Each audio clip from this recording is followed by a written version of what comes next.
Welcome to LC Screen Talk. My name is Larry, and this is my latest Pride Month series review for the film How to Survive a Plague.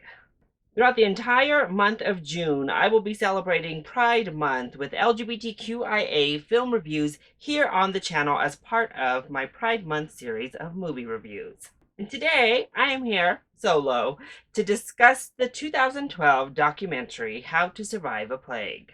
So, How to Survive a Plague is a documentary that follows a group of AIDS activists that end up forming the group ACT UP in order to mobilize and put pressure on the government to act on the AIDS epidemic that ran rampant through the world throughout the 80s and 90s. So this film was released in 2012, yet here in 2020, it feels as though it is more relevant than maybe ever before, as it touches on so many poignant people as well as poignant issues that are very relevant to the world here in our day and age. First and foremost, this film heavily follows protesting, whether it was completely peaceful protesting or other protests that ended up with police abusing their power, arresting people when they had no reason to arrest them, or physically harmed the protesters and members that were in the streets demanding to be listened to as our community was ravaged and dying.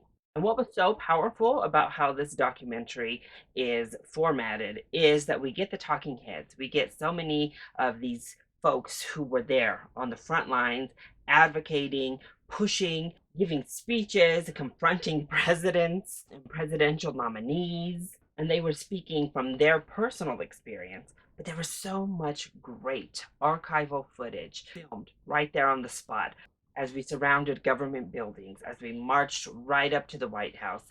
These folks were out there doing the great work, and it was wonderful getting to see and experience these protests in action. The film heavily follows David Barr and Bill Ballman, as they are two of the really leading voices of the time, very vocal, and their personal stories as well. We also have Jim Bordowitz, we have Spencer Cox, Jim Igo. There are so many great names in here, including an AIDS activist that passed away just earlier in 2020 with Larry Kramer, who was quite the divisive figure overall, but an outspoken front of the lines leader in pushing the government to act on the AIDS epidemic. Another familiar name that we've heard a lot about in light of the current COVID pandemic, Anthony Fauci was heavily featured in this documentary, as he was one of the leading members within the government that was working on the AIDS epidemic, and he was heavily criticized in not acting fast enough and not actually having concern. He came down to one of the ACT UP meetings as well as spoke with people of TAG, which was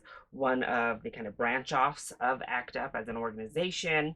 And they roasted Anthony Fauci. He ended up getting there, and he actually was a talking head here in this documentary, which shows the progress I think he made as a person as he was able to interact with these folks, as well as within the fighting of the AIDS epidemic. But we really get to hear the stories of these activists that are putting their lives on the line, that are putting their livelihoods on the line, who are literally fighting for their right to live and experience the desperation, the anger, the frustration, and the hope that goes in and out as we move through these stages of fighting for rights.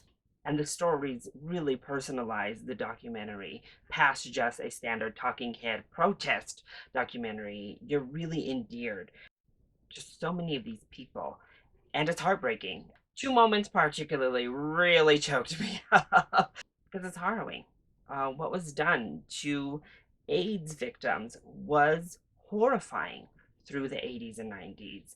And watching it play out, watching people die progressively throughout, right in front of your eyes, is horrifying. And then you just imagine being their loved ones, their friend, being the person yourself. So many of them had resigned themselves that they were not going to live through this. This is their mark on humanity, and they were going to fight until AIDS took them. And that is just such a devastating realization to have.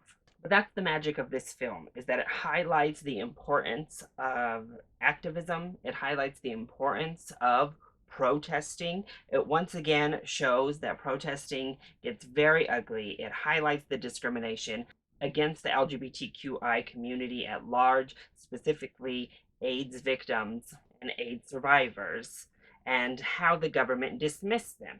But amongst all of that, it creates this personal connection with the audience that makes you emotionally invested as you watch. And it really creates a magical, sometimes hard to watch, oftentimes empowering viewing experience. I also wanted to comment on George Bush and his travel ban because, again, how prevalent in today's day and age with the recent travel ban we just had.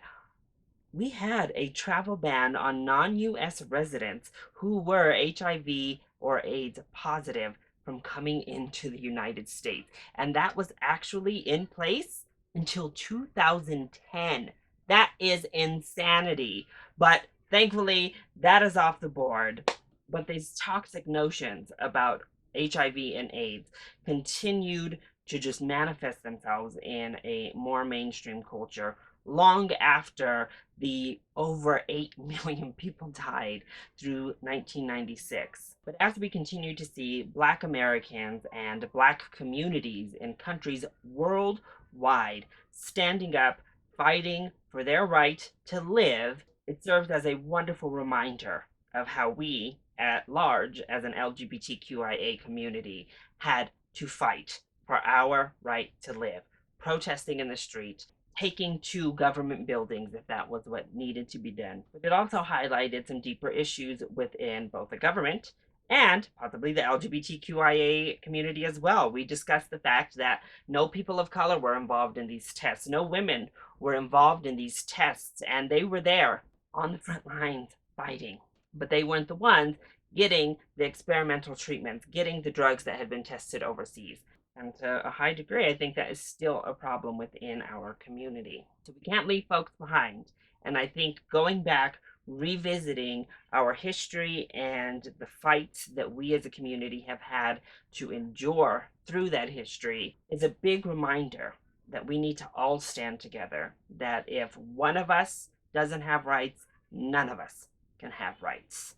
We're all in this as a community together.